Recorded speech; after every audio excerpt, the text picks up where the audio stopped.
ماہ محرم الحرام شریف کا آغاز ہو چکا ہے، آج اس کی یکم تاریخ ہے، اور یکم محرم الحرام ہی کو ہی حضرت سیدنا فاروق اعظم رضی اللہ تعالیٰ عنہ کا یوم تدفین ہے، یوم مثال ہے، یوم عرس ہے۔ گزشتہ جمعۃ المبارک میں حضرت سیدنا فاروق اعظم رضی اللہ تعالیٰ عنہ کی بارگاہ میں حاضری کا شرف حاصل ہوا تھا۔ آج نبی پاک صلی اللہ تعالیٰ علیہ وسلم کی اہل بیت اتحاد، کیونکہ محرم کا مہینہ حضور کی اہل بیت کے نام سے پہچانا جاتا ہے اور ذکر اہل بیت سے خاص ہے، تاہم جناب حضرت فاروق اعظم رضی اللہ تعالیٰ عنہ کی شہادت کی نسبت کے حوالے سے آپ کا بھی ذکر خیر اس میں آئے گا کہ حضرت فاروق اعظم رضی اللہ تعالیٰ عنہ میرے نبی کے گھر والوں سے کتنا پیار فرماتے تھے۔ حضرات، قرآن مجید میں اللہ فرماتا ہے، متقیوں کا ذکر کیا کہ یہ جنت میں تکیے لگا کر کے بیٹھے ہوں گے، انہیں یہ انعامات سورہ طور میں ہم نے بیان فرمایا کہ یہ انعام دیے جائیں گے۔ آگے فرمایا والذین آمنوا واتبعتہم ذریتہم بایمان، وہ متقی جن کی اولاد ایمان میں ان کے تابع ہوگی۔ ایک لفظ غور سے سنیے، متقیوں کی نشانیاں بیان کرنے کے بعد، شان بیان کرنے کے بعد فرمایا والذین آمنوا واتبعتہم ذریتہم بایمان، ان کی جو اولادیں ایمان میں ان کی اتباع کرتی آئیں گی، الحقنا بہم ذریتہم۔ توجہ ہے، وہ جو متقی اونچے درجے میں ہوں گے ان کی اولادیں اگرچہ عمل میں ان کے برابر نہیں ہوں گی لیکن ایمان کے ساتھ ان کے پیچھے چلنے والی ہوں۔ توجہ ہے، ایک بات میری اور سے سمجھیں گے تو پھر نبی کی اہل بیت کی شان سمجھ آئے گا۔ متقیوں کے درجے جنت میں اونچے، بولو متقیوں کے درجے جنت میں اونچا، بولیے اونچے۔ ان کی اولاد ہوگی ایمان والی لیکن عمل میں ان کے برابر نہیں ہوں گے، ان کے درجے ہوں گے نیچے۔ رب کہتا ہے اگر نچلے درجے میں بھی ہوئے ایمان والے، الحقنا بہم ذریتہم،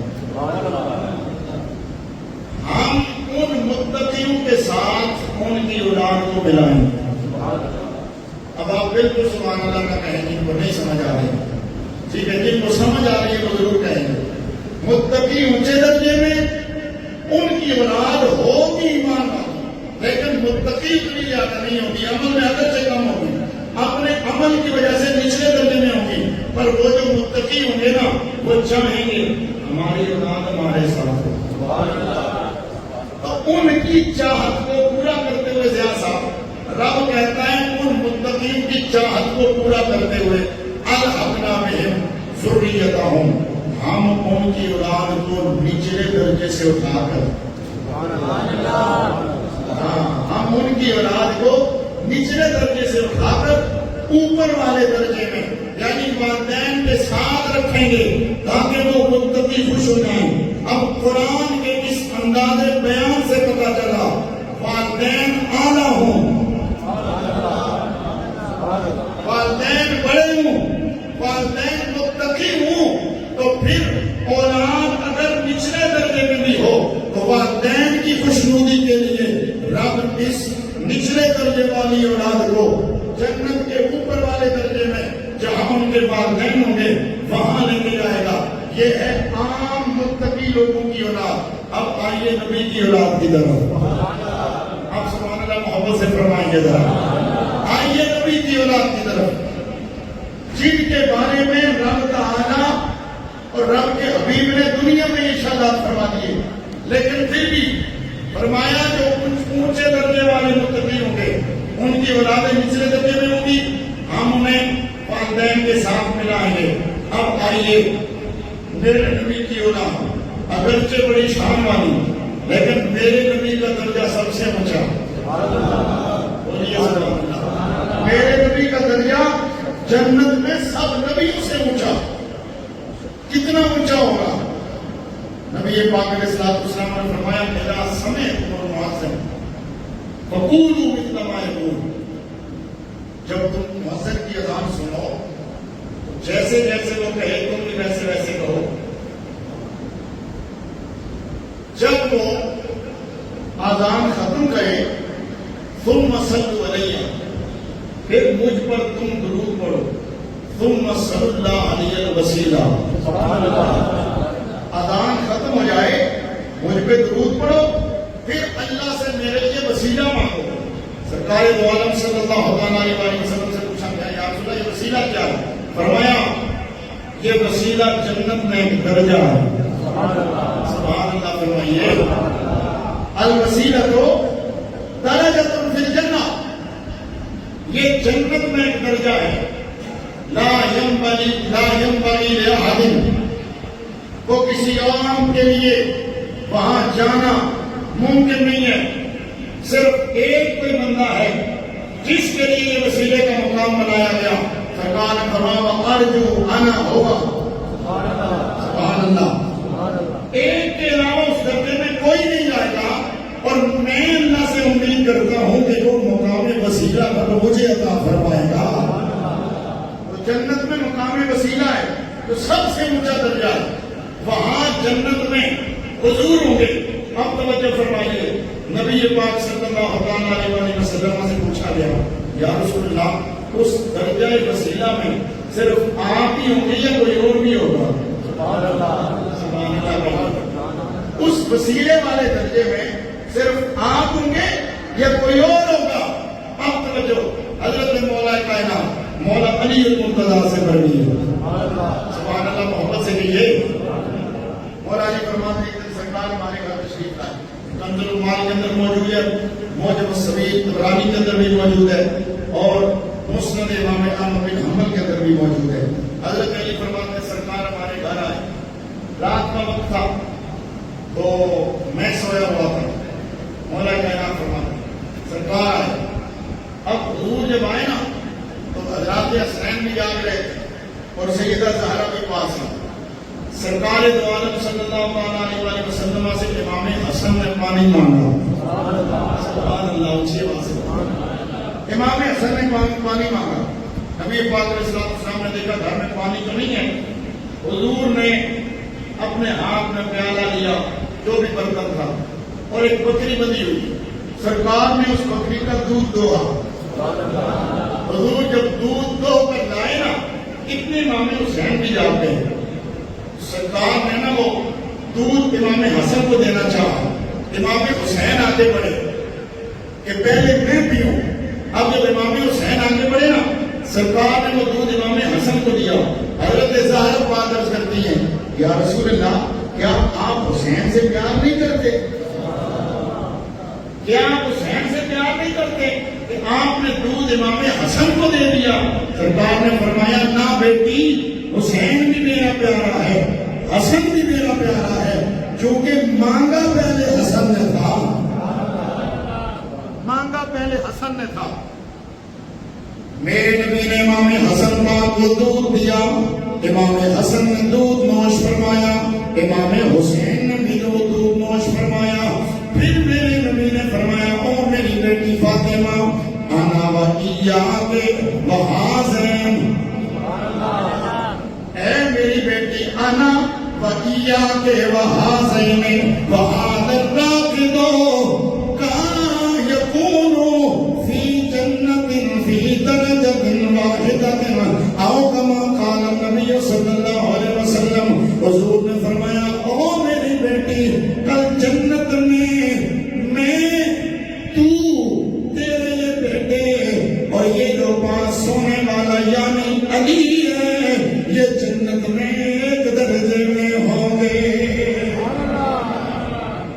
حضور ہوں گے سب سے اونچے والے درجے میں, اہل بیت اگرچہ نچلے درجے میں, پر سرکار کی آنکھیں ٹھنڈی کرنے کے لیے بولو نا سبحان اللہ. اس گل تے اہل بیت کی شان بیان کرتے ہیں. بندہ مریا بولے تے خدا دی قسم پھر سانو تے پوری سنیت تے شک ہوندا ہے. بولو ذرا سبحان اللہ مچل کو.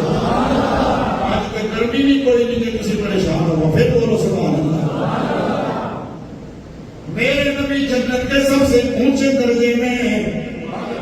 حضور کی اہل بیت بھی حضور کی وجہ سے پھر اسی درجے میں جائے گی اللہ اہل بیت پیغمبر، اللہ اہل بیت پیغمبر کے اسلام کا وقار اسی گھر کے ساتھ ہے، اسلام کا وقار اسی گھر کے ساتھ ہے۔ ہر بندے کو بولنا، بالکل میں دعوت ہی نہیں دے رہا، بالکل بندہ نہ بولے، صرف خوش نصیب بندہ بولے گا جن کے دل کے اندر میرے نبی کی اہل بیت کی محبت ہے، صرف کوئی بندہ بولے گا اللہ اہل بیت، اللہ اہل بیت پیغمبر، بولو اسلام کا وقار اسی گھر، ہاں اسلام کا وقار اسی گھر، اسلام کا وقار اسی گھر، کیوں آل نبی کو ذات نبی سے جدا نہ، آل نبی کو ذات نبی سے جدا نہ جان، کیوں کہ ہر موج کا وجود سمندر کے ساتھ ہے۔ میرے حضرت نصیر ملت فرماتے ہیں کہ نبی کے گھر والوں کو، نبی کی اولاد کو نبی سے جدا نہ سمجھنا، اس لیے کہ نبی کی اہل بیت کی رگوں میں نبی کا خون دوڑ رہا ہے، ان کی رگوں میں نبی کا خون دوڑ رہا ہے، اور اس خون کا کمال کتنا ہے، توجہ کر رکھیں، اس خون کا کمال کتنا ہے۔ حضرت سیدنا حضرت ابو سعید خدری رضی اللہ تعالیٰ عنہ کے والد گرامی حضرت مالک بن سنان رضی اللہ تعالیٰ عنہ، جنگ احد کا موقع ہے، میرے نبی زخمی ہوئے، حضور کے مبارک دندان سے خون نکلا، آپ کے لبوں سے بھی خون نکلا، حضرت مالک بن سنان آئے، دیکھا میرے آقا کی لبوں سے خون نکل رہا ہے، آپ کی محبت نے گوارا نہ کیا یہ خون زمین پہ گر جائے، دوڑے دوڑے آئے، آ کر کے میرے لبوں پہ لب رکھے، میرے نبی کے لبوں پہ لب رکھے، لب رکھ کے خون چوسنا شروع کر دیا، خون چوسنے لگ گئے، خون جب منہ میں آیا، اب دل میں سوچا یہ انسانی خون ہے، اور یہ عام انسان نہیں ہے، میرے نبی ہیں، خون منہ میں آیا، اب دل میں سوچ رہے کیا کروں، نکلوں یا اگلوں، اس کو زمین پہ پھینک دو یا اندر لے جاؤں، کیونکہ ہے تو خون ہے، لیکن عشق نے کہا او مالک بن سنان یہ خون عام انسان کا خون نہیں، یہ نبیوں کے امام کا خون ہے، یہ روز روز کہاں تجھے ملے گا، آپ نے اس خون کو نگل لیا، جب خون نکلا میرے نبی نے فرمایا او مالک بن سنان میرا خون کدھر گیا، عرض کیا حضور میں نے اسے نگل لیا ہے، میں نے اپنے اندر اتار لیا ہے، میرے نبی نے فرمایا او میرے صحابہ ادھر متوجہ ہو جاؤ، میری بات غور سے سن لو، من سرہ ان ينظر الى رجل من اہل الجنت فلینظر الى هذا، او میرے غلاموں جس نے جیتا جاگتا جنتی دیکھنا، جس نے چلتا پھرتا جنتی دیکھنا ہو، جس نے اٹھتا بیٹھتا جنتی دیکھنا ہو، جس نے دنیا میں جنتی شخص دیکھنا ہو، فَلْيَنْظُرْ إِلَىٰ هَٰذَا، اے وہ مالک بن سنان کو دیکھو یہ جنتی ہے، یا رسول اللہ یہ معنی واحد میں کیا ہو گیا ہے، کون سا عمل انہوں نے کر دیا کہ یہ جنتی ہو گئے، فرمایا عمل کوئی نہیں کیا، ان کے خون میں میرا خون شامل ہو گیا ہے،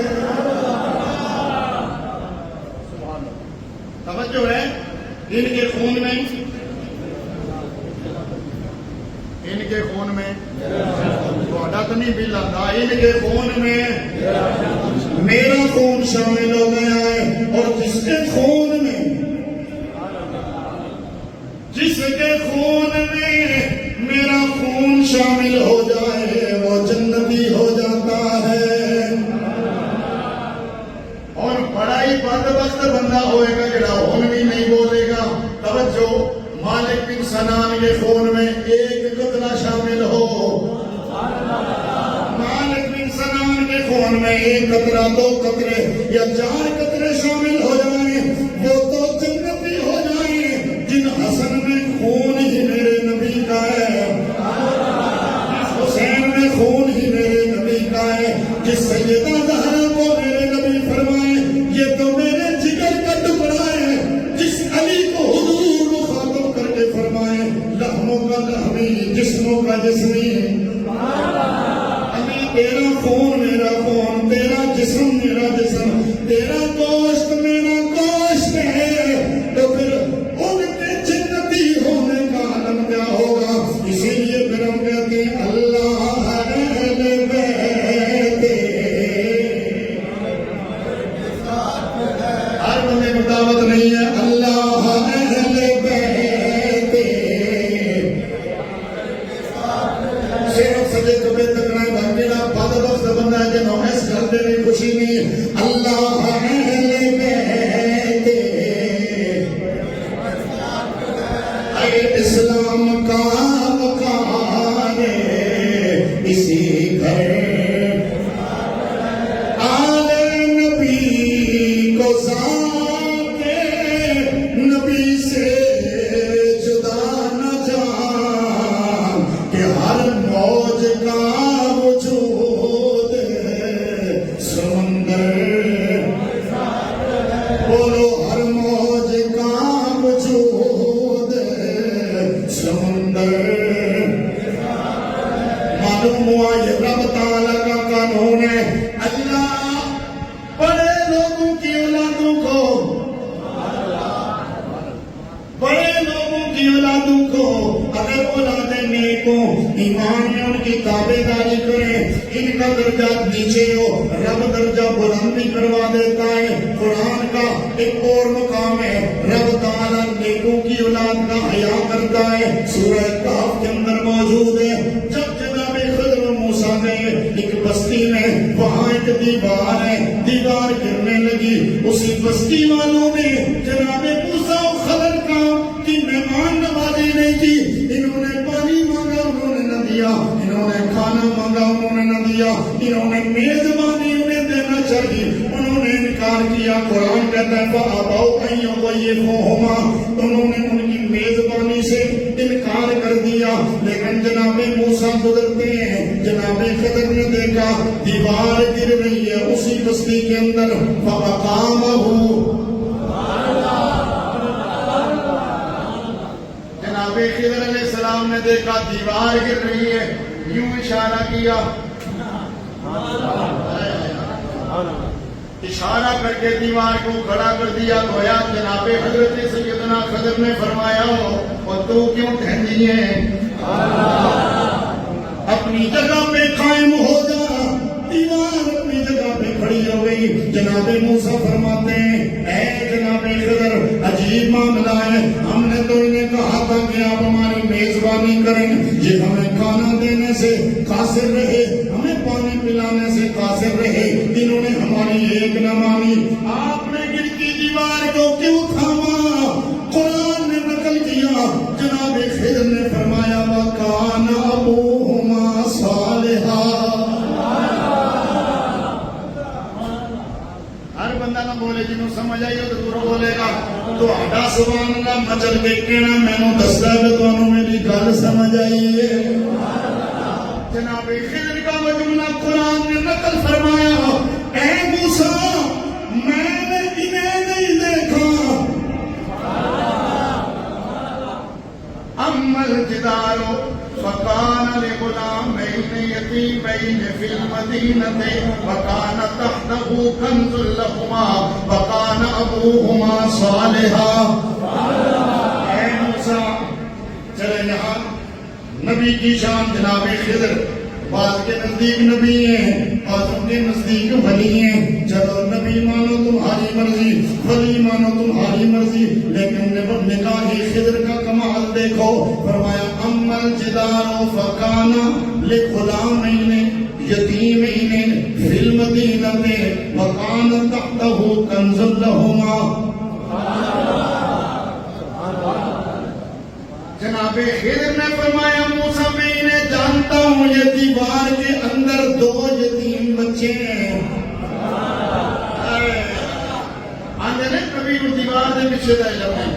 میں تمہیں دسنا قرآن آتا ہے نبی نو دیوار دے پیچھے دا بھی علم ہوتا ہے، نبی نو اپنے متعلقین دے آباد دا بھی علم ہوتا ہے. تے دیوار دے پیچھے دسنا سوکھا ہوتا ہے، نبی نو دیوار دے تلے بنیاداں دے اندر چیزاں دا بھی پتہ ہوتا ہے. قرآن کہتا ہے، میں جلدی سے آگے بڑھوں. کیا کہا جناب خضر نے؟ وَأَمَّا الْجِدَارُ فَكَانَ لِغُلَامَيْنِ یتیمین، ایک 2 بچے نے، ہے بھی یتیم نے، فی المدینہ باہروں نہیں آئے، فی المدینہ باہروں نہیں آئے، اسے شہر دے رہنے والے نے. وَكَانَ تَحْتَهُ كَنْزٌ لَهُمَا، اس دیوار کے نیچے ان کا خزانہ ہے. سبحان اللہ، دیوار کے نیچے ان کا خزانہ ہے. بڑی بڑی جدید ٹیکنالوجی آ گئی، بڑی بڑی مشینیں آ گئی ہیں، بڑے بڑے آلے آ گئے جو یہ تو بتاتے ہیں کہ زمین کے نیچے کیا ہے، پر یہ نہیں بتا سکتے کس کا ہے. تمہاری سائنس یہاں تک جاتی ہے کہ کچھ ہے، پر نبی کو پتا ہوتا ہے کچھ ہے، یہ بھی پتا ہوتا ہے کس کا ہے. لیکن میرا بحث اب اس وقت یہ نہیں ہے. اگلا جملہ فرمایا وَكَانَ أَبُوهُمَا صَالِحًا، اور مجھے پتا ہے دیوار تو یتیم بچوں کی ہے، لیکن ان کی دیوار کے نیچے خزانہ ہے. ان کا والد یہاں رکھ کے گیا تھا اور اس کا ارادہ تھا کہ جب یہ جوان ہو جائیں گے تو یہاں سے نکال لیں گے. اگر دیوار گر جاتی، خزانہ سامنے آ جاتا، لوگ ان سے لے جاتے، ان کی جوانی تک یہ دیوار کھڑی رہے. اتنا کچھ کیوں کیا ہے؟ فرمایا میں نے انہیں نہیں دیکھا ہے. کانا ابوہما صالحا.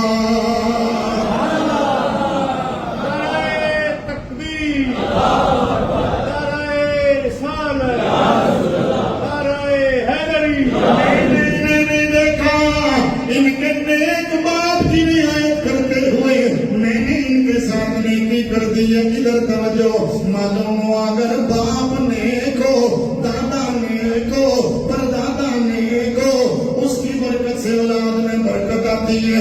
رب تعالیٰ بھی ان کا حیا فرماتا ہے، اللہ کے بندے بھی ان کے ساتھ محبت فرماتے ہیں. اب ذرا دیکھو حسن کون ہے؟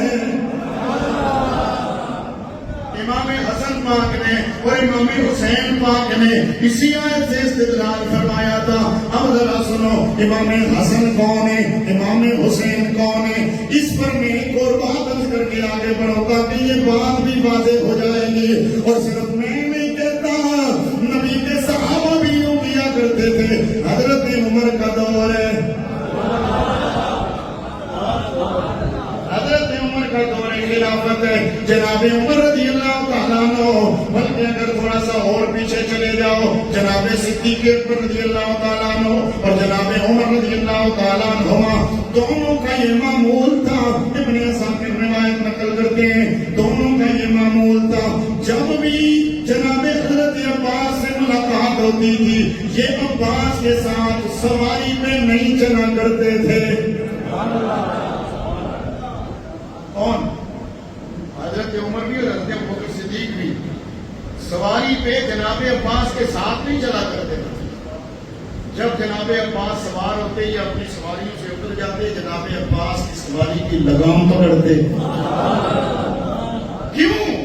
اس لیے کہ عباس آپ رسول اللہ کے چچا ہیں اور حضور آپ سے کتنا پیار کرتے تھے.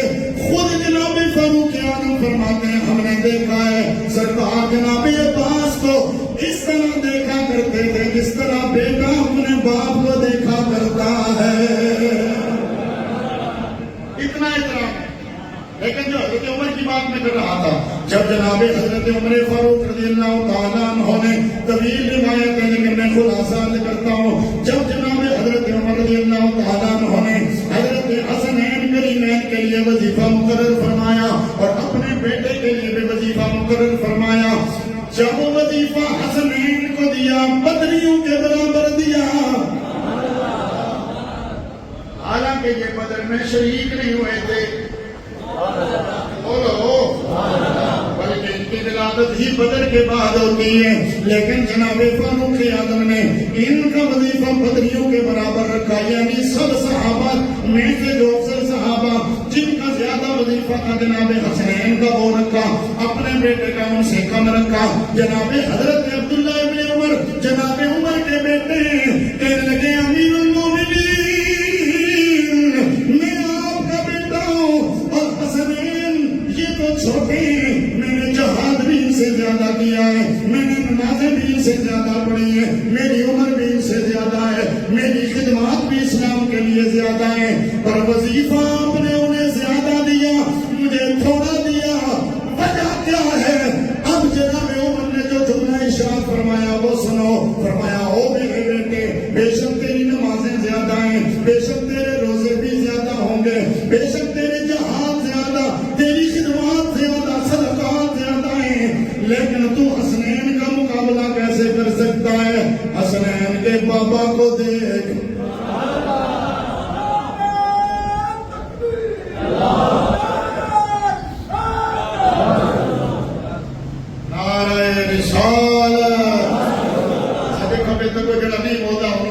چونی مارو زور نہیں. نعرہ رسالت ایکڑی گل ہے سرکار دی ہے بہتر کر توجہ.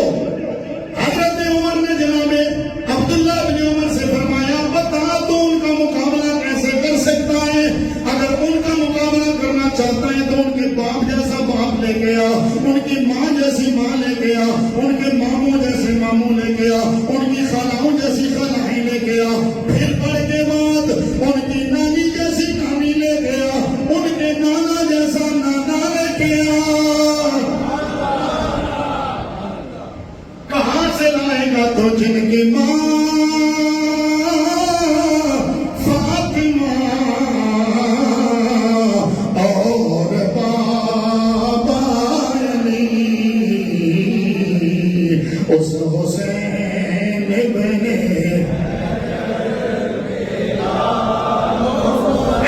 اس حسین ابن حیدر. اور اگر تھوڑا سا اس کو میں مزید آگے بڑھاتے ہوئے پڑھوں تو یوں ہوگا کہ جس کے بھائی حسن اور بابا علی, جن کی ماں فاطمہ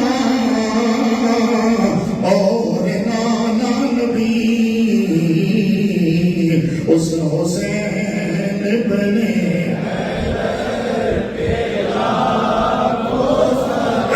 اس حسین ابن حیدر. پھر بولو اس حسین ابن حیدر. یہ ہے میرے نبی کے صحابہ جو نبی کی اہل بیت کو اس لیے عزت کی نگاہ سے دیکھتے کہ یہ میرے نبی کے گھر والے ہیں. اور ایک اور روایت اختصار کے ساتھ عرض کر دو, شرح مانی نثار کے اندر موجود ہے. جب فتح مکہ کا موقع آیا جناب حضرت عباس فرماتے ہیں میں نے جب دیکھا کہ آج حضور تشریف لے آئے ہیں, صبح حضور مکہ شریف میں داخل ہو جائیں گے, سرکار یہ لشکر جنرال لے کر جب مکے میں داخل ہوں گے قریش کا کیا بنے گا؟ وہ تو تہس نہس ہو جائیں گے. یا تو وہ سرنڈر کر کے حضور کی خدمت میں آ جائیں, یا پھر اگر وہ جنگ کے لیے تیار ہوئے قیامت تک ان کا کچھ نہ بچے گا, یہ تباہ ہو جائیں گے.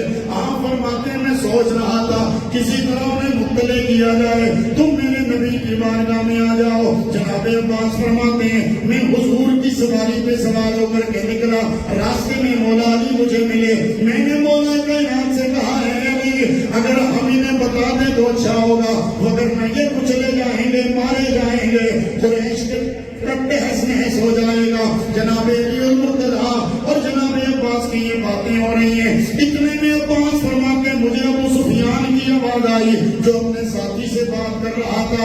میں نے اسے پکارا، ہو ابو حنظلہ تو کدھر ہے، میری بات سن۔ جب ابو سفیان نے میری بات سنی اس نے مجھے کہا ہے ابو الفضل تو یہاں کیسے آیا ہے؟ کہا میں ابو الفضل عباسی ہوں، ہم یہاں آئے ہیں، رسول اللہ بھی ادھر ہی آئے ہیں۔ ابو سفیان نے سوچا تھا کہ شاہ کے بنو خزاع کے لوگ آئے ہیں، لیکن جناب عباس نے کہا میری طرف آ، میں تجھے بات بتاؤں۔ اب عباس کہتے ہیں کہ ابو سفیان اپنے ساتھی سے کہتا ہے میں نے کبھی اتنا بڑا لشکر نہیں دیکھا اور کبھی اتنی آگ نہیں دیکھی۔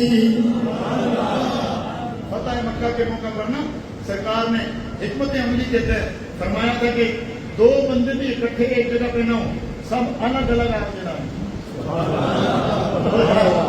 الگ الگ آگ جلائیں۔ کیوں؟ تاکہ مختلف جگہوں پہ آگ لگی ہو، تاکہ کفار مکہ دیکھ کے حیران ہو جائیں اتنا بڑا لشکر ہے۔ خیر میں آگے بڑھتا ہوں۔ جناب عباس فرماتے ہیں میں نے ابو سفیان سے کہا آؤ تم سرنڈر کر لو، سرکار کی بارگاہ میں آ جاؤ اور حضور سے کہو ہم جنگ نہیں کرنا چاہتے، ہم مسلمان ہونا چاہتے ہیں، تمہاری بقا اسی میں۔ ابو سفیان نے کہا کہ امان کون دے گا، میری بات کیسے چلے گی؟ فرمایا میرے ساتھ بیٹھ جا، میں تجھے رسول اللہ کی بارگاہ میں لے جاتا ہوں۔ جناب عباس نے ابو سفیان کو اپنے پیچھے بٹھایا، جس کے خیمے کے آگے سے گزرتے ہر ایک حیران ہو کے کہتا یہ کون ہے؟ لیکن جناب عباس کہتے ہیں جب مجھے حضور کی سواری پہ دیکھتے، جب مجھے حضور کی سواری پہ دیکھتے تو مطمئن ہو جاتے، یہاں تک کہ میں جناب حضرت عمر کے خیمے کے آگے سے گزرا، حضرت عمر نے مجھے بھی دیکھ لیا، ابو سفیان کو بھی پہچان لیا۔ فرمایا رک جاؤ، اللہ کا شکر ہے آج اللہ کا دشمن میرے ہتھے چڑھ گیا ہے، کوئی عہد و پیمان نہیں ہوا ہے، میں اسے بتاؤں گا کہ اسلام کی دشمنی کیسے کی جاتی ہے۔ جناب عباس کہتے ہیں میں نے کہا عمر آؤ رسول اللہ کی بارگاہ میں چلو، میں انہیں امان دے کر کے لے کے جا رہا ہوں۔ حضرت عمر دوڑے دوڑے میرے آقا کی بارگاہ میں آئے، آ کر کہنے لگے یا رسول اللہ آج ابو سفیان ہمارے قبضے میں آیا ہے، ابھی تک کوئی ہمارا عہد و پیمان نہیں ہوا، اجازت دیجیے میں اسے بدلے لے لوں، جو جو انہوں نے ظلم کیے ہیں اسلام پر، اہلیان اسلام پر، میں بدلہ لے لوں۔ میرے نبی نے فرمایا اچھا بات کرنے دو۔